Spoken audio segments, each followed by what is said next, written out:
मालिक का नाम जन्मों जन्मों के पाप कर्मों को जलाने वाला, ताकतवर, शक्ति देने वाला, उस मालिक का भेजा हुआ तोहफा है। जो उसे कबूल कर लेते हैं, नाम से जुड़ जाते हैं, वो पल पल मालिक के रहमो करम को हासिल करते रहते हैं। और जो सीरियसली नहीं लेते, राम नाम से नहीं जुड़ते, सुमरन नहीं करते, उन्हें वो रहमतें, दया में रहमत के खजाने नहीं मिल पाते, हालांकि वो उसको पाने के हकदार होते हैं। सुमरन अति जरूरी है। आधा घंटा सुबह शाम कोई बहुत ज़्यादा टाइम नहीं है, बहुत ही कम टाइम है, पर इतना ही टाइम मालिक को दिया करो। आधा घंटा सुबह, आधा घंटा शाम को, लगातार सुमन करो। कम से कम टाइम, ज़्यादा घंटा 2 घंटे, जितना आप दे सकते हो। जितना उसकी याद में बैठोगे, खुशियाँ उतनी ज़्यादा हैं। जितनी चीनी डालोगे, मीठा तो उतना ही होना है। जितना सुमन करते हो, जितनी भक्ति इबादत करते हो, उतना ही मन दब के रहेगा। इसका कोई भरोसा नहीं। कब ये सांप की तरफ फन उठा ले और कब इंसान को डस दे। सबसे शातिर, चालबाज आदमी नहीं होता, उसका मन होता है। आज के युग में लोग बात करते हैं तो उसका भी कोई मतलब होता है। पता नहीं वो उसके बदले में क्या चाहते हैं, पता नहीं क्या प्लानिंग होती है, पता नहीं क्या सोच होती है। उसके पीछे कोई बुरी सोच, कोई नेगेटिव थॉट्स। अदरवाइज लोग बात करना भी पसंद नहीं करते। मालिक के प्यारे, अच्छे संस्कारों वाले ही बेगर्ज, निस्वार्थ भावना से प्यार करते हैं, बात करते हैं। वरना आज लोगों के चाल चलन में, बातचीत में गर्ज ही गर्ज छुपा हुआ है। गर्ज पूरा नहीं होता तो कोई किसी की बात नहीं पूछता। गर्ज अगर पूरा होता है तो लोग उसके गीत गाते हैं, लोग उसको वाह वाह कहते हैं, लोग उसके मुरीद, उसके दोस्त बन जाते हैं। बेगर्ज, निस्वार्थ प्यार करो। अल्लाह वाहिगुरु राम से, सतगुरु मौला से। बचनों और व्यवहार के पक्के बनो। हाथी की तरह दिखाने के और खाने की और नहीं होना चाहिए कि आप दिखते कुछ और हैं, असल में आप कुछ हैं कुछ और। अगर आप ऐसी भावना रखते हैं तो आप का हाल बुरा होने वाला है। इसलिए शुद्ध भावना रखो, सही भावना रखो। सेवा करने वालों, आपका व्यवहार 100% सही होना चाहिए। दोगली नीति ना अपनाओ। सही व्यवहार पे चलोगे, सही व्यवहार पे अमल करोगे तो मालिक पता नहीं कितनी बरकतें ला देंगे। और गलत व्यवहार करने लगोगे तो बना बनाया सब कुछ डूब भी सकता है। सेवा का मेवा मालिक देते हैं, इसमें कोई दो राय नहीं। पर अगर आदमी ठगी बेईमानी करता है, बुरे कर्म करता रहता है साथ साथ, तो फिर सेवा की सब खुशियां चली जाती हैं। अगर आप सेवा की तमाम खुशियां हासिल करना चाहते हो, आप चाहते हो कि वो उम्रों तक आपकी कुलों के काम आए, तो साफ नियत से, सच्चे दिल से इंसानियत की सेवा करो। गलती पे गलती करते जाएंगे, मालिक रहमत भेजेंगे, लेकिन गलतियों की वजह से आपकी जोड़ी फटी है। रहमत आई चलेगी, आई चलेगी, आई चलेगी, कोई असर नहीं होगा। आप जैसे थे वैसे रह जाएंगे। फिर आप दोष देंगे अल्लाह को, वाहिगुरु को, राम को, सतगुरु को। मैं सेवा करता हूँ, मैं इतना कुछ करता हूँ, मुझ भी खुशी क्यों नहीं आती, घर में बरकतें क्यों नहीं आती। आए तो ना, अगर आप बच्चनों पे पक्के रहो तो। मालिक रहमत करते हैं सेवा वाले पे, पर आप उतनी ही गलतियां कर देते हैं तो झोली फट जाती है। आती है रहमत, चली जाती है, आती है चली जाती है, असर नहीं होता। टूटा हुआ बर्तन हो, उसमें चाहे अमृत हो, बरसात हो रही हो, रख दो, वो भी मिट्टी में मिल जाएगा धीरे, क्योंकि उसमें से जितना अमृत आया वापस चला गया। वैसा ही जो लोग गलतियां करते हैं, वचनों पे अमल नहीं करते, उसका रहमो करम आता तो है पर कोई असर किए बिना वापस चला जाता है।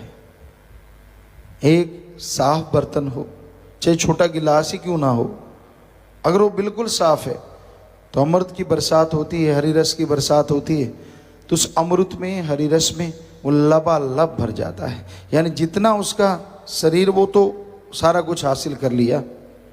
कहने का मतलब बचनों पे रहना इस कलयुग में अति जरूरी है, बचनों की ही भक्ति है। इसलिए अपने व्यवहार को बदलो, सुमरण करो, व्यवहार में सुमरण शामिल करो कि हाँ भाई सुबह शाम आधा घंटा या घंटा सुबह शाम या आधा घंटा सुबह शाम मालिक को याद करेंगे। इतना तेज चलता है और इतना शातिर है, हमने लोगों को हमारे सामने शरेआम झूठ बोलते देखा है। अंदर कुछ और होता है, हमारे सामने कुछ और कहते देखा है, चुप हो जाते हैं। किसी का पर्दा नहीं उठाना, किसी को बुरा नहीं कहना। ये कलयुग आ गया है, घोर कलयुग का समय। कुछ समय ऐसा भी होता था, साईं मस्ताना जी महाराज भगा देते थे, चला जा भाई घर चला जा, या निकल, कोई ज़रूरत नहीं। लेकिन वो मालिक के प्यारे बाहर खड़ जाते कि कोई बात नहीं। और फिर साईं जी थोड़ी देर बाद, भाई वो चला गया, नहीं गया तो बुलाओ उसको। फिर बुलाते और अपने रहमत के खजाने उसकी झोली में लबालब भर देते। पर आज का दौर बदल चुका है। आज का दौर तो ये है कि हाथ जोड़ जोड़ के लोगों को समझा लें, मान जाएं तो भला, ना माने तो भला, क्या कर सकते हैं। सख्त अल्फाज शब्दों में, लिखने में तो लिखे जा सकते हैं, बोलने में आज का दौर ऐसा है, कोई मालूम नहीं कौन सा आदमी पूंछ उठा के भाग ले, कुछ पता नहीं किसको कौन सी चीज चुप जाए। हमें ये कभी समझ नहीं आया लोगों का अजीबोगरीब व्यवहार। हालांकि समझ तो होता है, लेकिन अगर दुनियावी तौर पे कहें कि इतनी बड़ी सभा में सत्संग, साथ संगत को ही वचन होता है, पूरी संगत को, किसी को कभी कोई पर्सनली नहीं कहा जाता। अब जो वचन कर रहे हैं मालिक करवा रहे हैं, हम तो खाक हैं, और आपको लगता है कि ये मेरे को कहा जा रहा है, तो इसका मतलब आप में कमी है। और आप में कमी नहीं है तो आपको क्यों लगता है, ये समझ नहीं आती। जब आप में कोई कमी नहीं है, जब आप सही हैं, तो आपको कभी लगना नहीं चाहिए। इसलिए भाई, पीर फकीर तो समय के अनुसार, पंजाबी में कहावत है, जैसी वाह वैसा उल्लाह, जैसी हवा चलती है वैसी ओट ले ली जाती है। सो जैसा कलयुग का दौर है, फकीर भी छोड़ देते हैं कि राम तू जान, हम तो अपनी ड्यूटी बजाएंगे, वो तो नहीं छोड़ते। वचन तो करने ही है, कहना ही है सब कुछ, पर पर्सनली किसी को कहना बड़ा ही मुश्किल है। और पहले ऐसा होता था, सात्संगत आती, मिलना, वचन करवा लेने, उस पर 100% अमल करना और हाथों हाथ रहमो करम से माला माल हो जाना। आज तो क्यों किंतु परंतु ने जगह ले ली है। यहाँ से भी कोई वचन हो तो भी क्यों, किस लिए। और इंसान अपने गिरेबान में नहीं देखता, 10 लोग दूसरे को देखेंगे, अच्छा ये उसको कहा जा रहा है, अच्छा ये उसको, अरे तू अपने आप की संभाल ले, किसको कह रहे हैं किसको नहीं कह रहे, तूने क्या लेना है। क्योंकि संत किसी एक को पर्सनली कभी नहीं कहते, पूरी साथ संगत के लिए वचन होते हैं। वो अलग बात होती है कि आदमी जिसमें जैसी कमियां होती हैं उसको वैसे वचन अपने पे लगते हैं। भक्ति वालों को भक्ति वाले वचन जच जाते हैं, हाँ ऐसे भक्ति करनी चाहिए, ऐसा करना चाहिए। ये तो सारे पवित्र ग्रंथों में लिखा हुआ है कि सत्संग वही होता है जिसमें ये लगे कि मुझे कहा जा रहा है। उस सत्संग ही क्या हुआ जिसमें ये लगे ही ना कि नहीं यार पता नहीं किसको कह रहे हैं। आप बैठे हैं तो आपको ही कहा जा रहा है, आप सुन रहे हैं तो आपको ही कहा जा रहा है, और आप में जो कमियां हैं उनको निकाल दो। उल्टा तकरार करते हैं। तो भाई हम तो कभी किसी का बुरा ना सोच सकते हैं, ना करना तो दूर की बात है, सोचते भी नहीं। मालिक से दुआ करते रहते हैं, प्रेयर करते रहते हैं, अरदास करते रहते हैं।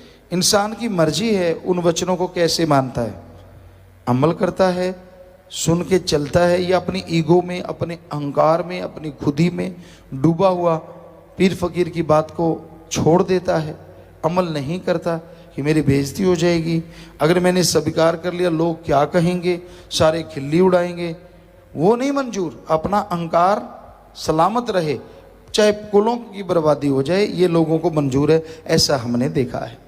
जरा छोटी छोटी सी बात भी कबूल करने को तैयार नहीं होते, कुछ भी बात नहीं होती, और जब उसके पीछे बर्बादी का तूफान आ जाता है फिर हाथ जोड़ते हैं, जी गलती हो गई। तो करते क्यों हो, मानते क्यों नहीं? इसलिए भाई वचन सुनो और मानो। इसलिए संत पीर फकीर बात कहते हैं, किसी का दिल दुखाने के लिए, किसी को तड़पाने के लिए, किसी का मन बुरा और हावी करने के लिए वचन नहीं करते। संत कहते हैं आप सुमन करो, वो तो आपके फायदे की है, उसमें तो गलत बात नहीं। संत ये कहते कि नाम जपो, अब ये तो कोई गलत नहीं, आप नहीं जपते लगेगा आपको भी कि मुझे कह रहे हैं, तो फिर जपो। जाप करोगे आपका मन काबू में आएगा, आपके अंदर की बुराइयां दूर होंगी और मालिक की दया में रहमत के काबिल आप बनते जाएंगे। अल्लाह वाहिगुरु गौड़ खुदा रब के नाम में जो शक्ति है, उसके प्यार मोहब्बत में जो नशा है, उसका लिख बोल के वर्णन किया नहीं जा सकता। मालिक के प्यार में अलौकिक नशा है। जिस आदमी को दृढ़ विश्वास है, जिसको अपने सतगुरु मौला से सच्चा प्यार है, ऐसी मस्ती, ऐसी तरंग दिलो दिमाग पे छा जाती है जो कहने सुनने से परे है। संतों ने, पीर पैगंबरों ने मालिक के प्यार की चर्चा की है कि मालिक के प्यार में जो नशा है, जो लज्जत है, जो स्वाद है उस राम की भक्ति में, राम की मोहब्बत में, अल्लाह के प्यार में, उसका वर्णन नहीं किया जा सकता। संसार में बहुत चीजें मीठी हैं, शहद, गुड़, शक्कर, घी, दूध, मेवे, मिठाइयां, बहुत कुछ मीठा है।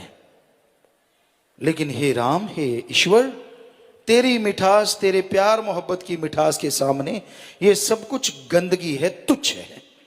इतनी जबरदस्त मिठास है। स्वाद इंद्रियों के भोग विलास का स्वाद है, जीवा का स्वाद है। हे राम, तेरी भक्ति में, तेरे प्यार में जो स्वाद है वो कहने सुनने से परे है, लिख बोल के वर्णन किया नहीं जा सकता। और यही बात इस्लाम धर्म में भी आती है।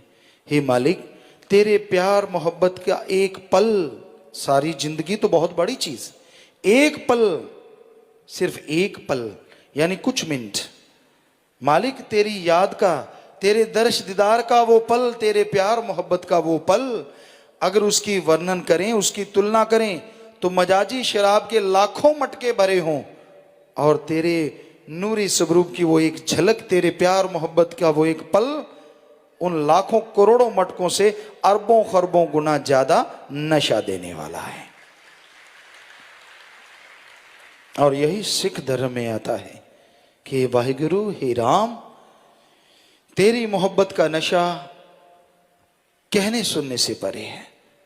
पाक मोहब्बत, तेरा प्यार है वाहिगुरु, हे राम, बड़ा नशा देता है, बड़ी लज्जत देता है। गुरु नानक देव जी ने ऐसी लज्जत मियाँ मिठा जी को चखाई तो जो उसको सिर्फ फकीर समझता था, सादा आदमी समझता था, वो कहने लगा, हे पापियों के उद्धार करने वाले, पतित उद्धारण, हे दया के सागर, हे रहमत के मालिक, अब तो मुझे यूं लगता है मेरे रोम रोम में वाहिगुरु के नाम की अतुट लहरें चल रही हूं, यानी करंट दौड़ रहा है मेरे शरीर में, एक नशा आ रहा है, एक लज्जत आ रही है, कहने सुनने से परे है।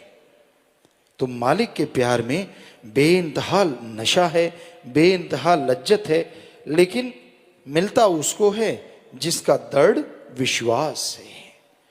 बेपरवाह जी फरमाते, कितना भी तूफान आए, कितनी भी बरसात आए, कितना